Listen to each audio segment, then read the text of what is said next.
یا رب یہ جہان گزرا خوب ہے، لیکن کیوں خار ہیں مردان صفا کیش و ہنرمند؟ گو اس کی خدائی میں مہاجن کا بھی ہے ہاتھ، دنیا تو سمجھتی ہے فرنگی کو خداوند۔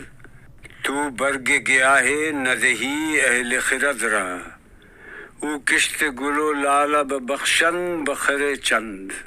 حاضر ہیں کلیسا میں کباب و میں گلگوں، مسجد میں دھرا کیا ہے بجز موعظہ و پند۔ احکام تیرے حق ہیں مگر اپنے مفسر، تعویل سے قرآن کو بنا سکتے ہیں پاژند۔ فردوس جو تیرا ہے کسی نے نہیں دیکھا، افرنگ کا ہر قریہ ہے فردوس کی مانند۔ مدت سے ہے آوارہ افلاک میرا فکر، کر دے اسے اب چاند کی غاروں میں نظر بند۔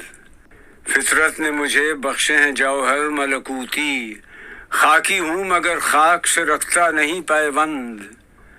درویش خدا مست نہ شرقی ہے نہ غربی، گھر میرا نہ دلی نہ صفاہاں نہ سمرقند۔ کہتا ہوں وہی بات سمجھتا ہوں جسے حق، نئے ابلۂ مسجد ہوں نہ تہذیب کا فرزند۔ اپنے بھی خفا مجھ سے ہیں بیگانے بھی ناخوش، میں زہر ہلاہل کو کبھی کہہ نہ سکا قند۔ مشکل ہے کہ ایک بندہ حق بین و حق اندیش، خاشاک کے تودے کو کہے کوہ دماوند۔ ہوں آتش نمرود کے شعلوں میں بھی خاموش، میں بندہ مومن ہوں نہیں دانہ اسپند۔ پرسوز و نظر باز و نکوبیں و کمازار، آزاد و گرفتار و تہی کیسہ و خرسند۔